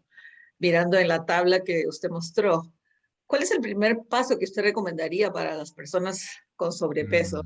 Lo básico, comer dieta, pero creo que No, está bien. debe haber como que un primer paso que uno debe dar, o no sé, Mm, ¿qué recomendaría para eso? bueno, Gracias. no, está bien, está bien. Bueno, obviamente, en primer lugar, tratar de iniciar un camino, ¿sí? ¿No es cierto? Es decir, hay cosas muy sencillas, muy prácticas, que es tratar básicamente de ordenar los horarios, lo más básico de todo. Es decir, porque cuando pasamos muchas horas sin comer, a veces la vida, el trabajo hace que estemos muchas horas sin comer, no nos damos cuenta, se nos pasa. Y cuando llegamos a casa a comer, tenemos mucho hambre y a veces hasta como tenemos tanto hambre pedimos algo porque no tenemos ni paciencia para cocinarnos. Una de las cosas que hemos perdido y se asocia mucho a la obesidad es el dejar de hacer comida casera. El haber perdido la comida casera se lo asocia mucho a la epidemia de obesidad. Yo diría que el orden horario es como tomar la comida como si fuera un pequeño fármaco en forma de alimento, es decir, un nutrifármaco, que como el antibiótico, para que haga efecto y mate al bichito, mate a la bacteria, lo tengo que administrar cada 6 horas, cada 8 horas. Entonces, el alimento debe ser administrado en tomar un desayuno, tomar una colación a media mañana o al almuerzo, la tarde, a la cena. Entonces, 3, 4, mínimamente 3, 4 veces tendría que ingerir algo para que ninguna ingesta sea demasiado voluminosa porque pasaron muchas horas. No dejar pasar más de 4 horas. Evitar todos los alimentos que acabamos de mencionar, los ultraprocesados, las bebidas gaseosas, son muy nocivas. Hacer por lo menos 150 minutos de actividad física por día, 30 minutos de caminata, bicicleta fija, cinta, subir y bajar escaleras si estamos confinados por razones de COVID o lo que sea, pero en general creo que estamos ya todos bastante abiertos en las posibilidades de desplazamiento. Diría que el evitar es lo que llamamos esas calorías vacías, porque engordan sin dar saciedad, como son, por ejemplo, las bebidas que engordan. Utilizar 5 porciones por día de vegetales, ya sean frutas o medio plato de verduras o ensaladas, son son las recomendaciones de la Organización Mundial de la Salud. 5 porciones de vegetales son, cada fruta es una y cada medio plato de vegetales es una. Por lo tanto, si yo como un plato de verdura, son 2. Si como 2 frutas, ya tengo 4. Si como medio plato de ensalada, ya tengo 1. Si como 2 frutas, ya tengo 2 cumplidas. 5 porciones vegetales por día. Eso también es muy importante. Pequeños tips que puedo darles. Evitar, por supuesto, todos aquellos alimentos muy hipercalóricos, como son los postres, las tortas, los helados, las masas, todo aquello que está en la punta al final del supermercado, cerca de la caja, como decíamos recién, ¿no? Que ahí Patti quiere decirnos algo, creo. ¿Estás pidiendo la palabra? No sé si estabas... No, es lo más rico. Ah, sí, sí, Patti, sí, sí, sí, sí. Confieso que meto el dedo donde más duele, es verdad, es verdad. Sí, sí, es verdad. Bueno, ahí también voy a ser honesto que desde hace 3 años, después de 20 años que no había nada más que buenos consejos para ayudar a las personas con obesidad, después de 20 años, vinieron al mundo ayudas para los pacientes con obesidad a nivel de fármacos que se pueden usar toda la vida, digamos, cosa que no había durante 20 años, no hubo nada más que coma menos y muévase más. Y usted, bueno, pero ese coma menos y muévase más dejó 650 millones de personas con obesidad en el mundo.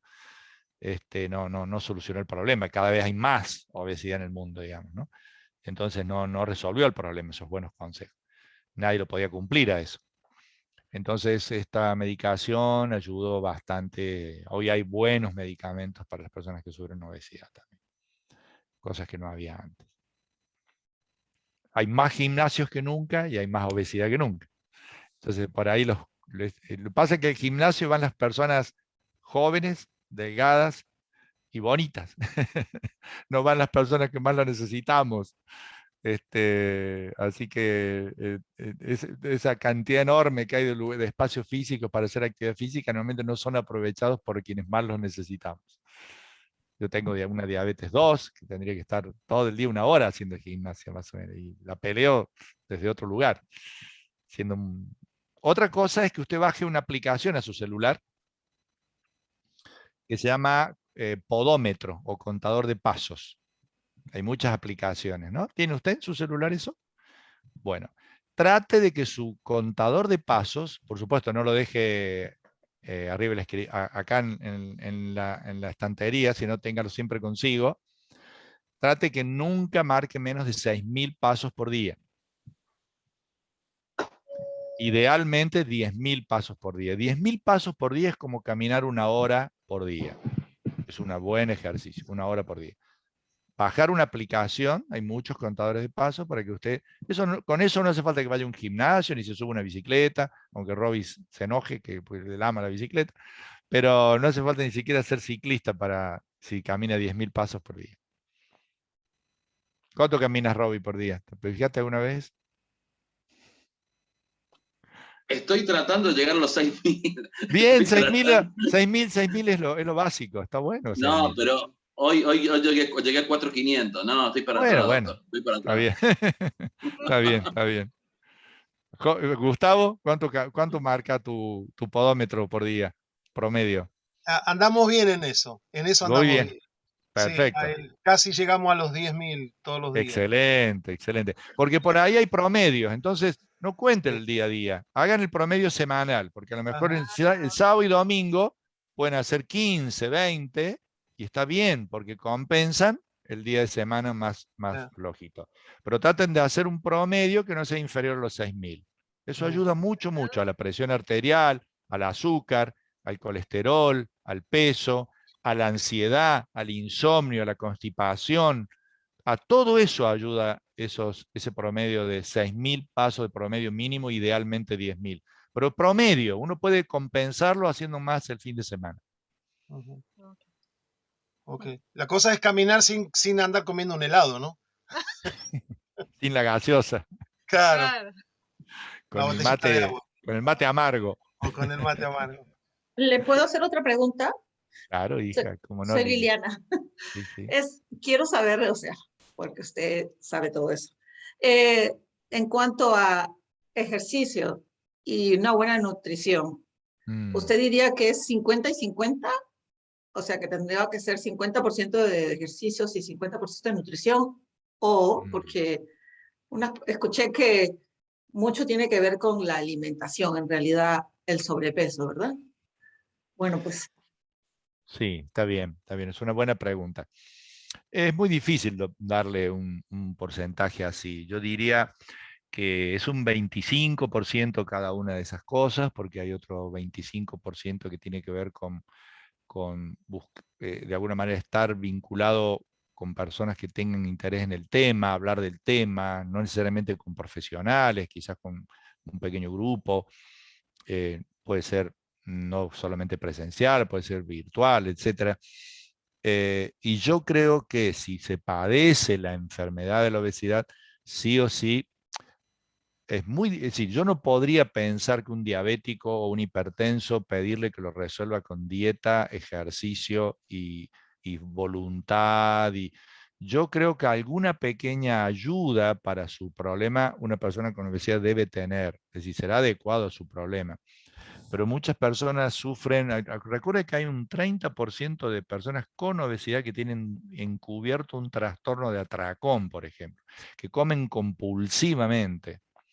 Y eso tiene tratamiento médico. Es decir, no puede una persona que tiene una forma de comer compulsiva pedirle que no coma, así, porque es una enfermedad. Es decir, es como pedirle a un hipertenso, pero decirle a la presión que te baje, o decirle a un diabético, pero bajate el azúcar.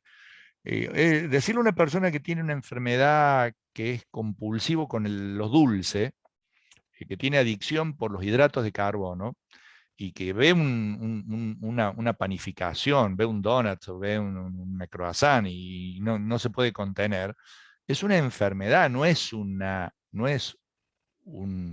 algo que se pueda tratar con con consejos, eso trato de decir. Necesita esas personas muchas veces una ayuda también de alguna medicación, me refiero. Es decir, creo que, a ver, dándole dieta y ejercicio a lo largo de todos estos 2000 años, digamos, que llevamos tratando del problema, crece. Tenemos que buscar alguna cosa también más creativa. Por otro lado, también tenemos el problema serio de la industria de alimentos, la publicidad muy agresiva. Hay muchos factores que influyen. La sociedad estresante. El estrés engorda. Hay un eje neuropsico-neuroendocrino, el aumento del estrés es altamente obesogénico, es decir, aumenta la grasa visceral aunque no coma. El estrés crea grasa visceral aunque no ingiera grandes cantidades de alimentos. Yo puedo engordar en periodos, por eso que los que somos especialistas en esto hablamos de las crisis de vida que me llevan a engordar. A ver, voy a ser claro. Si yo tengo un palazo en la vida, normalmente no voy a comer y voy a adelgazar y voy a estar hecho un palito si tengo un palazo en la vida, ¿está bien? Usted sabe a lo que me refiero cuando digo un palazo en la vida, ¿no? Ahora, si yo tengo un estrés crónico, una insatisfacción crónica en la vida, estoy en un estado de displacer permanente, eso se llama estrés crónico, eso va a generar en mí un aumento muy alto del cortisol y va a generar un aumento de mi grasa visceral. Hay muchas formas en que yo puedo abordar mi estrés. ¿No? Este es el momento. Pregúntenselo al doctor Misael cuando si los ve en enero, quizás. él les puede hablar mucho del manejo del estrés. Pero quiero decirles que hay muchos factores hoy en día que están creando una sociedad con aumento de peso en forma ininterrumpida. Más allá de todos los esfuerzos que estamos haciendo, estamos perdiendo la batalla, para ser honestos, porque es muy desigual la batalla. Voy a hacer un ejemplo. Las inversiones tremendas que tienen empresas como Coca-Cola, como Pepsi-Cola, etcétera, en publicidades, para que ya son recontra multimillonarios y sin embargo siguen invirtiendo en publicidad para que sigamos consumiendo gaseosa. Con respecto a los buenos consejos que podemos dar los médicos, no es nada, es decir, es insignificante. Nuestros hijos siguen pidiéndonos Coca-Cola todos los días en la mesa y nosotros, no, hijito, vos tenés que tomar agua. Y los chicos están bombardeados de publicidad muy agresiva para consumir cosas que no son saludables. Es una lucha muy desigual. Y miren, usted siéntese con sus hijos a ver un programa de dibujitos con ellos. Siéntese a ver uno. Y trate de ver las publicidades de los alimentos, para ver si hay un alimento saludable que se publicite. Y después salga con ellos y no hay forma que no vuelva con un huevito, con una gaseosita, con un heladito, con algo. Es decir, es muy difícil. Pero de todas maneras hay que educar. No rendirse. La obesidad infantil es muy complicada. Está creciendo mucho la obesidad infantil, la obesidad adolescente, los trastornos de la conducta alimentaria, la bulimia, el atracón.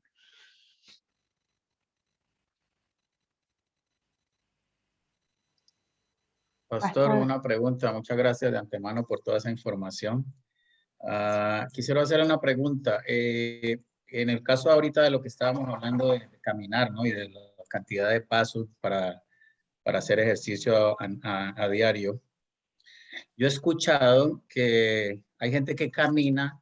Yo por lo menos mi trabajo diario, yo trabajo 10 horas diarias toda la semana y yo camino. Mi trabajo es constantemente de pie y caminando.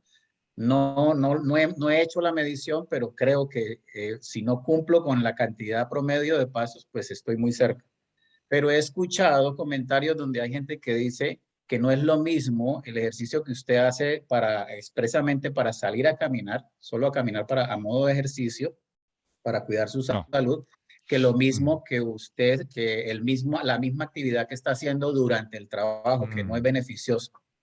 Muy ¿Es eso cierto? Excelente tu pregunta, Jaime, muy pertinente.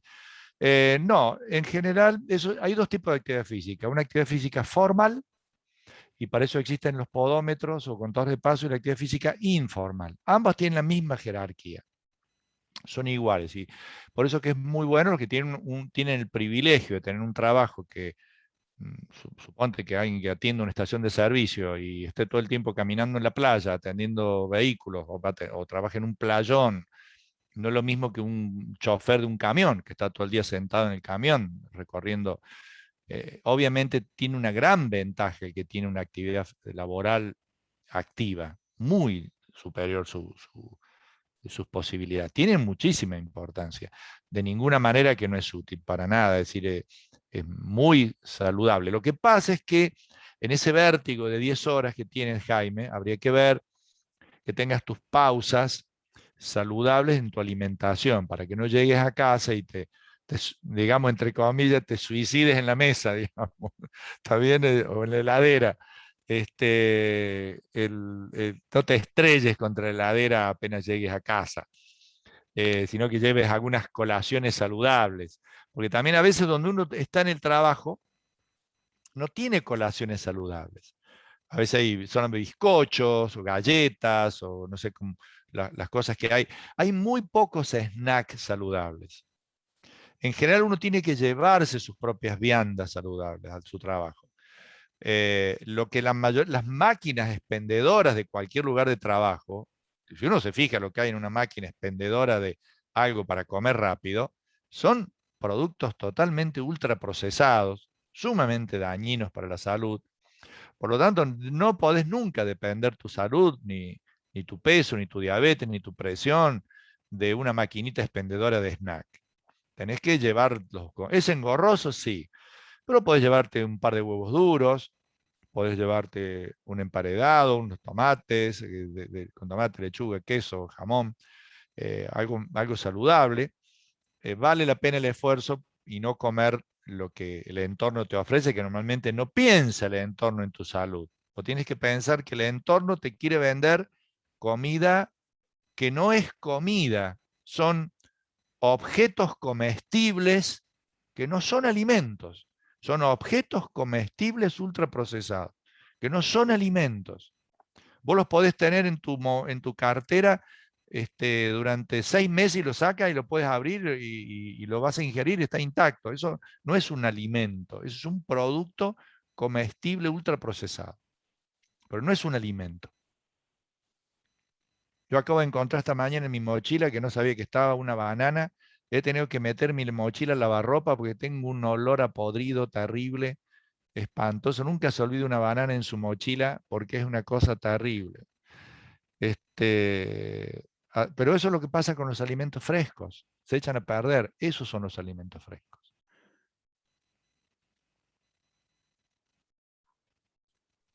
También le paso. Pastor, buenas noches. Buenas noches. Hola Gladys, ¿cómo estás?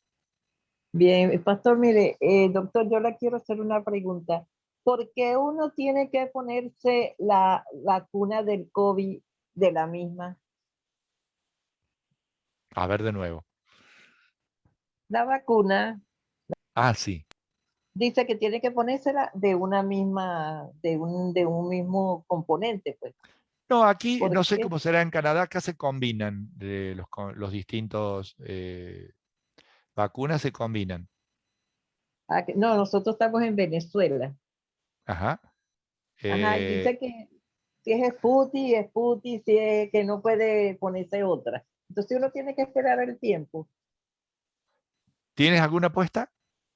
No, no, porque yo soy oncóloga. Yo soy operada de cáncer y no me la han podido poner. Me dijeron que todavía no, hasta que tenga unos 6 meses. ¿No tienes ninguna dosis? No, el doctor dice que no. Bueno. ¿Será por las quimios o por la radio? No sé. Me dijeron que no. Probablemente. Pero yo estoy en perfectas condiciones. Ajá. Desconozco Pero es así que, como le digo yo, tiene que ser de la misma. Aquí, el que tenía puesto por ejemplo, un Sputnik, si no recibía la misma Sputnik a los 3 meses, le colocaban otra variedad, Moderna, Sinopharm, etc. Sí, entonces sí se puede. Gracias. Sí, se pueden combinar. No, por favor, Gladys. Gracias. Gracias a ustedes, ser tan pacientes, han tenido mucha paciencia en estar hoy aquí. Sí, Rita. Les felicito por la iniciativa, Silvita.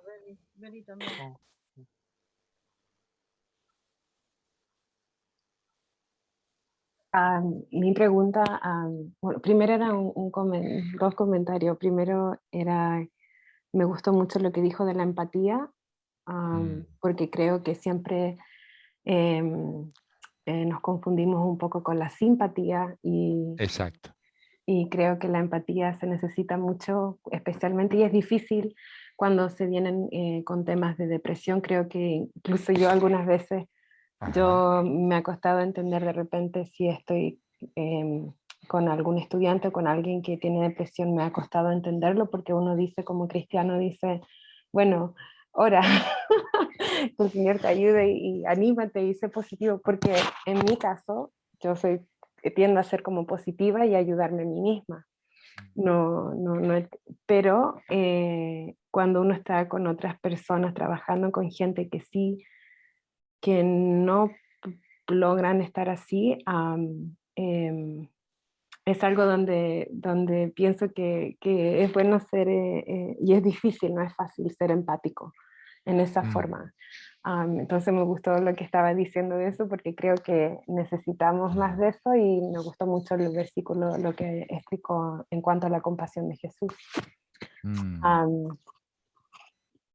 Y creo que nos hace falta más de eso, como en las iglesias, ¿no? Como pensar en eso.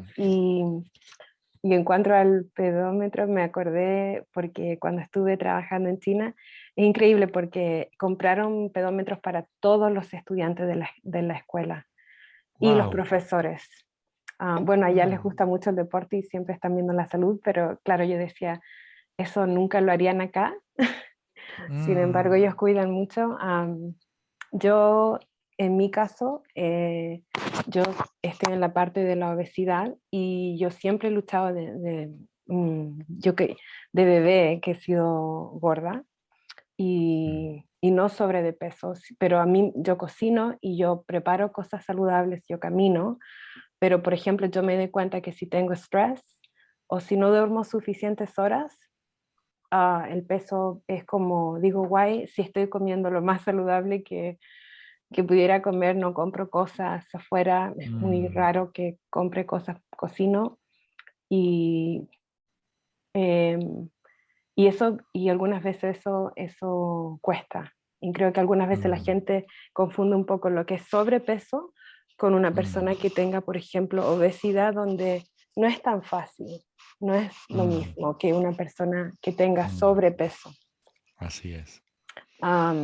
Entonces, como en su experiencia también, la gente estaba preguntando acá acerca del deporte, y una persona, usted sabe, una persona que es obesa ha hecho probado todas las cosas y como que no funciona. No es como decir, si comes más saludable. Creo que en mi caso como más saludable que otra gente. Tal cual, tal cual. Sí, las personas con obesidad comen más saludable que casi todos nosotros, es decir, que los delgados. Sí. Es cierto lo que dices, es cierto, Rita. Y me gustó mucho lo que dices del sueño, porque en este tiempo también muy vertiginoso, muy estresante, está muy, muy importante lo que has dicho. La obesidad está muy relacionada con las horas de sueño, es decir, a menor horas de sueño, mayor obesidad. A menor horas de sueño, mayor obesidad. Eso no significa que me voy a dormir 20 horas por día para estar flaquito, ¿no? Pero de todas maneras, no es la apología de la pereza tampoco. Pero, digamos, dentro de un orden entre las 8 horas recomendadas, si duermo muy poco porque estoy muy estresado, estoy insomne, también voy a tener problemas con el peso. Pero lo que has dicho es una lucha, y gracias por esa honestidad tan profunda. Es así, es así. La gente no entiende la lucha de las personas con obesidad. Y quiero decir algo, las personas no son obesas, tienen obesidad, porque la obesidad no define a una persona. La obesidad es un problema que la persona tiene, pero no se debe hablar nunca de fulano es obeso. No, fulano no es obeso, fulano tiene obesidad, o sufre obesidad, o padece obesidad, pero no la define la obesidad de esa persona. Es como si yo dijera esa persona es leprosa. No, no es leprosa, tiene lepra. Entonces, de alguna manera también hay una estigmatización de la obesidad como algo que es la persona, como si eso fuera por naturaleza la persona en su esencia. Y esa persona tiene una enfermedad con la cual lucha, pero no es eso la persona.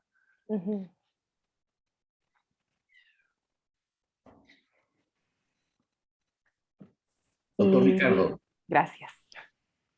Por favor, Rita. Gracias a ti. Muy oportuno tu comentario.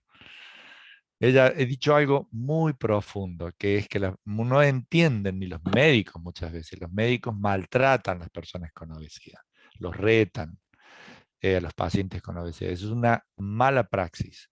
Jamás debe aceptar a una persona con obesidad que un médico los maltrate, los rete, pues porque no entiende nada de la enfermedad que está sufriendo. Porque el paciente que sufre obesidad muchas veces come mucho mejor que el médico que lo está tratando. Come menos y más sano muchas veces que el médico que lo está tratando. Toma menos alcohol, capaz que hacen más ejercicio que él, simplemente hay una cuestión genética, hay una cuestión también de estrés, hay una cuestión de muchos otros aspectos, pero sobre todo genético.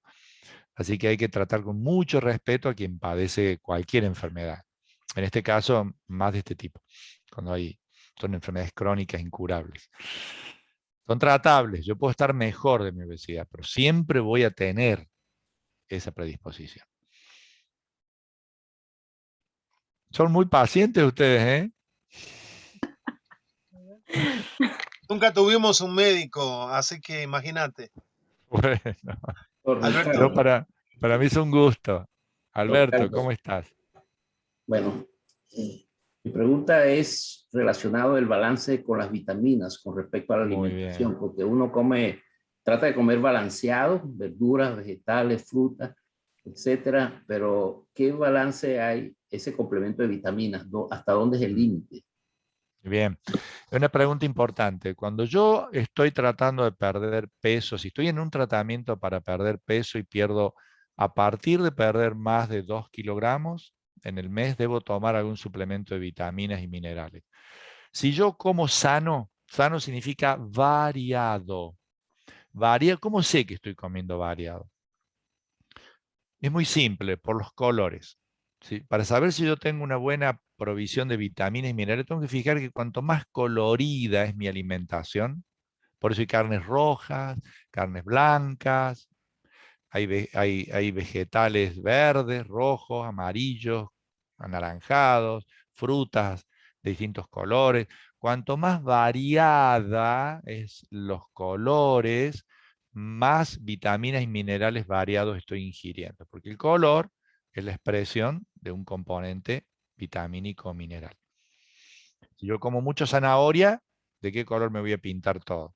De anaranjado, ¿no es cierto? Me voy a pintar todo anaranjado, la piel anaranjada, voy a pintar todo anaranjado. Entonces, porque estoy usando mucho carotenos, muchos componentes que tienen que ver con ese aspecto de la nutrición. Entonces, de alguna manera, la única forma que yo puedo saber que estoy ingiriendo lo suficiente es que coma variado. Por eso son peligrosas lo que se llaman las dietas monótonas. La dieta monótona es cuando yo como mucho de una sola cosa y evito todo lo otro. Por más bueno que sea ese alimento único que como, supongamos hiperproteica, y descuido todos los demás componentes de la alimentación, siempre algo me va a faltar. Entonces, debo tratar de comer de todo, poco, pero de todo. Cuanto más variada es mi alimentación, menos riesgo de que me falte alguna vitamina o algún mineral voy a tener. Para ser muy concreto por el tiempo, me refiero, ¿no? Lo que has hecho, lo que has preguntado es motivo de conferencias, digamos. Pero con esos pequeñitos encuadres puedo quizás darte alguna idea, Alberto.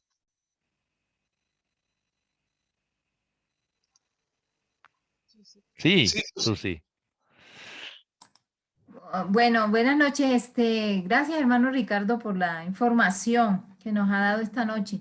Mi pregunta es sobre esos tarros de proteína vegetal que venden para ponerle en los batidos, que dicen que son de verduras orgánicas, que son muy buenos, que digamos que una persona que no coma verduras puede reemplazar las verduras por eso, esos polvos vegetales. O sea, ¿usted qué opina de eso? Ah, bien. Es un tema bien polémico, porque en esto uno tiene que confiar mucho en las empresas proveedoras de esos productos. Es decir, en el tema de nutrición hay un enorme cantidad de producción de cosas que son buenas y cosas que son regulares y cosas que son malas. En general, digamos como parámetro general, es de suponer que las marcas, las empresas, los laboratorios de primera línea producen buenos productos. Las firmas más desconocidas, más raras, menos en general, porque hay muchas pequeñas empresas que producen cosas excelentes y hay también grandes empresas que producen alimentos que son chatarra, obviamente, ¿no? Pero quiero decirte que es muy difícil de contestar tu pregunta. Somos poco partidarios de suplementar salvo específicamente con vitaminas y minerales cuando estoy perdiendo peso. En general, no recomendamos suplementar porque la alimentación natural es suficiente. Lo que hacen esos suplementos es encarecer cualquier tratamiento nutricional.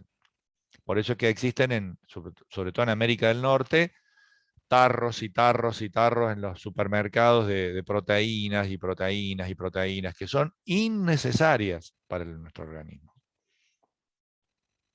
Pero son muy buen negocio para el que lo fabrica, digamos. Nuestro organismo no lo necesita, pero el fabricante sí te necesita a ti que lo compres, digamos.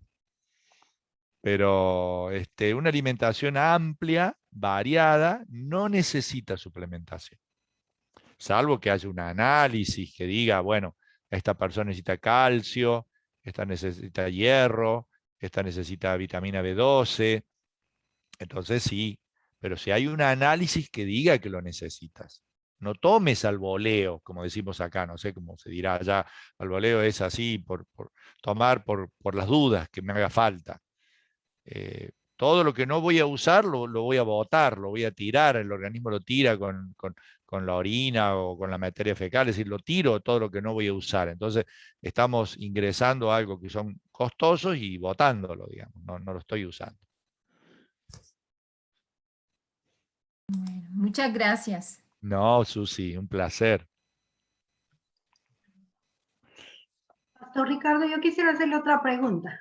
Sí, Belinda, claro. Y es referente a los medicamentos, justo a los doctores que tratan las enfermedades mentales, así como hablábamos de la depresión, la ansiedad. Sí, claro. Bueno, acá en Canadá, así como usted decía, las vitaminas es algo que se promueve mucho, ¿no? La gente compra mucho esos suplementos. Y acá normalmente también los doctores extienden prescripciones fácilmente, ¿no? De medicamentos para tratar estas enfermedades que a veces como que crean dependencia, ¿no?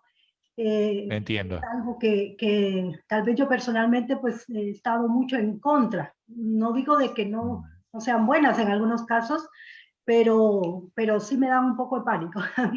Pero en bueno, nosotros como papás, sé que muchos, aquí la mayoría son papás de jóvenes, ¿no? Ellos reciben mucha influencia de afuera, lo que los jóvenes usan, ¿no?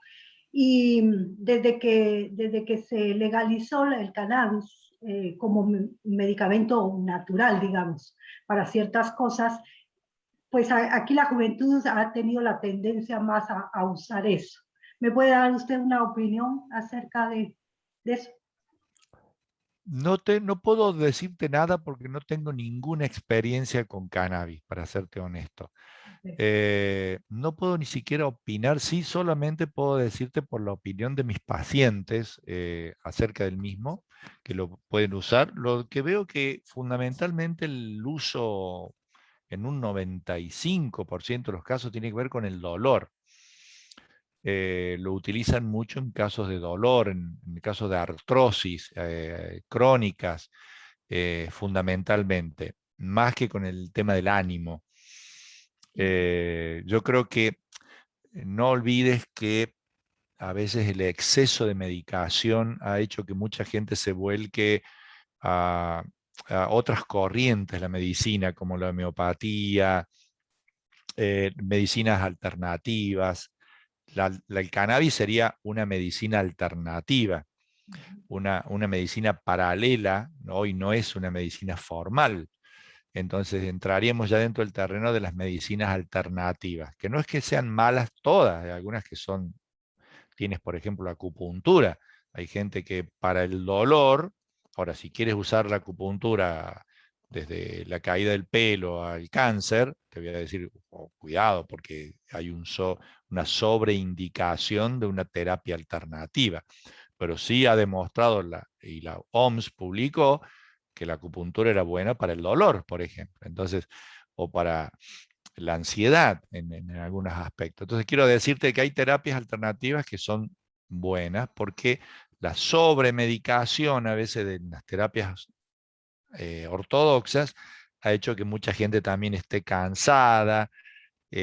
Son normalmente medicamentos muy caros, muchos de estos tratamientos para distintas enfermedades, que la gente tiene la necesidad a veces de buscar un plan B para sus afecciones, la verdad. Y bueno, lo que debe evitar es incurrir tristemente, como vemos mucha gente, en personas inescrupulosas que dicen curar y bueno, están haciendo daño o de alguna manera estafando a las personas con tratamientos que no son útiles. Pero no, te diría que el uso de esta terapia alternativa que mencionaste, en mis pacientes lo mencionan más que nada mencionados al dolor, como mencionan otras terapias alternativas también. Ok, muchas gracias. Sí creo que ha ido creciendo su uso y se está generalizando y legalizando. Hace un año atrás, quien ofrecía estos tratamientos iba preso, al menos en nuestro país. Pero se ha ido generalizando y aceptando y aprobando, pero ahora está más generalizado está más aceptado su uso. Pero no tengo un conocimiento oficial de su valor a nivel, por ejemplo, de entidades científicas internacionales como OMS, para poder opinar con criterio más riguroso. Ok, gracias.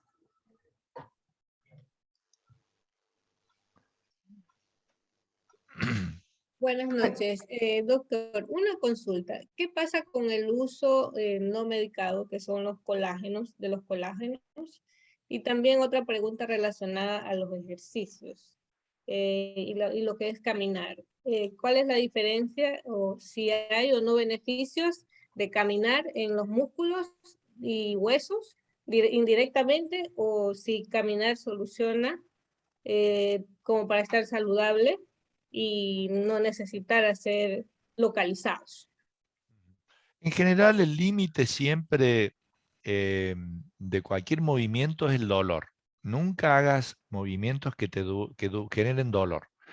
Mucha gente, si tiene me preguntas de caminar, te diría, el caminar es muy bueno, pero de pronto tienes una artrosis de cadera, una artrosis de rodilla, tienes una hernia de disco, no tienes un calzado adecuado, estás caminando en un terreno duro.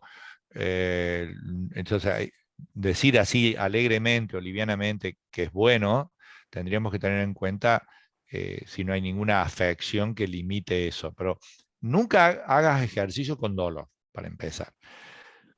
Siempre es recomendable que la recomendación de la actividad física sea de alguna manera, aunque sea inicialmente, no hecho por un tutorial de YouTube, por ejemplo, sino con algún profesional de la actividad física, más que nada un ortopedista, un traumatólogo, como le llamamos aquí, que te oriente como para iniciar lo que puede ser saludable para tu caso, para no estar haciendo algo que puede dañarte tus articulaciones en vez de ayudarte.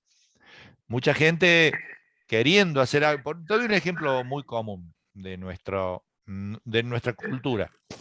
Gente que no hace nada toda la semana, pero hace, al menos en Argentina, su partidito de fútbol los días sábados. 2 horas intenso de actividad fútbol el día sábado.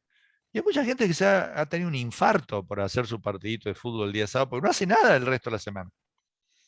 Entonces, esa actividad física intensiva, una vez a la semana, o un ciclista que sale solo, Robbie sabe de eso porque se dedica más a eso, pero si yo no hago nada toda la semana, no entreno, y de golpe quiero salir a hacer 4 horas porque tengo libre el sábado, no es conveniente hacer intensamente en un solo momento de la semana mucha actividad, porque puede ser muy peligroso para mi corazón, sobre todo si estoy poco entrenado y tengo algunos kilos de más, o tengo algún poquito de presión alta, o un colesterol un poquito alto, etc. Y tengo algún añito.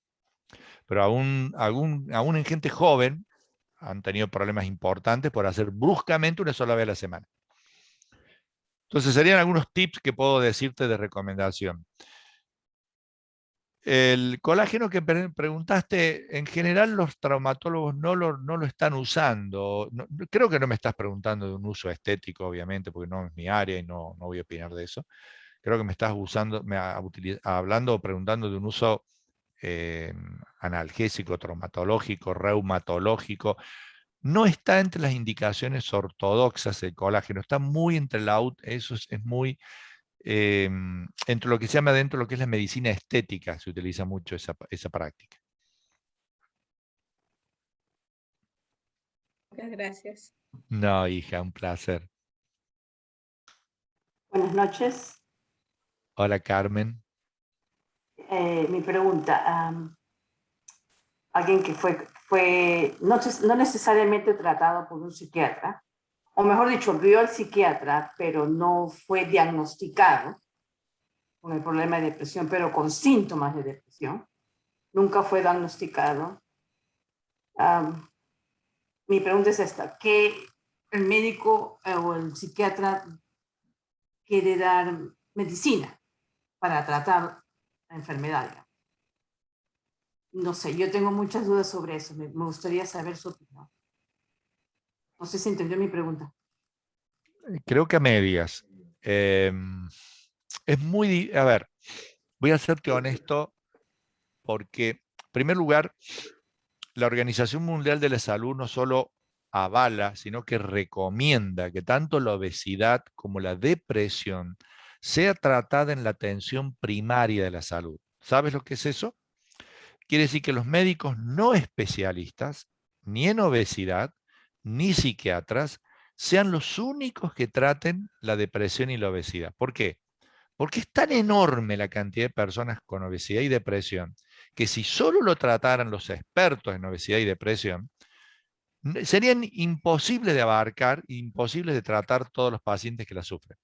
Por lo tanto, la recomendación de la OMS es que los médicos generalistas y la comunidad médica en general aborden lo básico, pero tengan conceptos básicos de obesidad y de depresión para que ayuden a las personas en estas enfermedades inicialmente, porque la gran mayoría sufre obesidad en grado 1, o sobrepeso, o obesidad en grado 1, que son los primeros 10, 15, 20 kilos, no las obesidades severas, y las depresiones leves, que son las más sencillas y que se cubren con los fármacos inicialmente más a mano de los médicos generalistas, de tal manera que todos los médicos,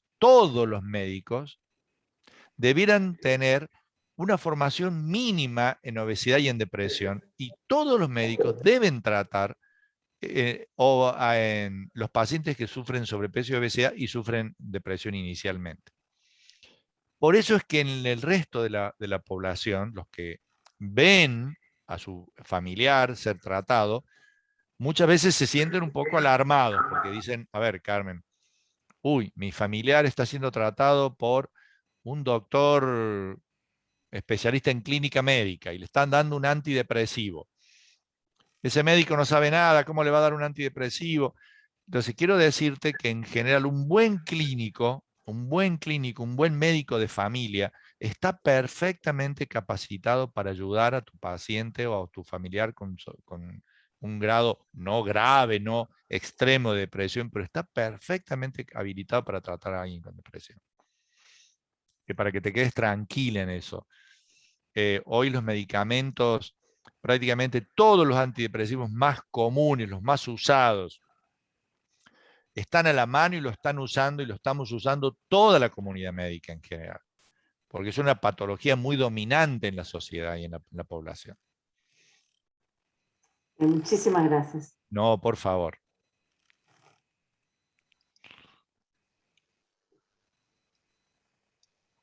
Van a invitar a cenar, supongo, después de esto.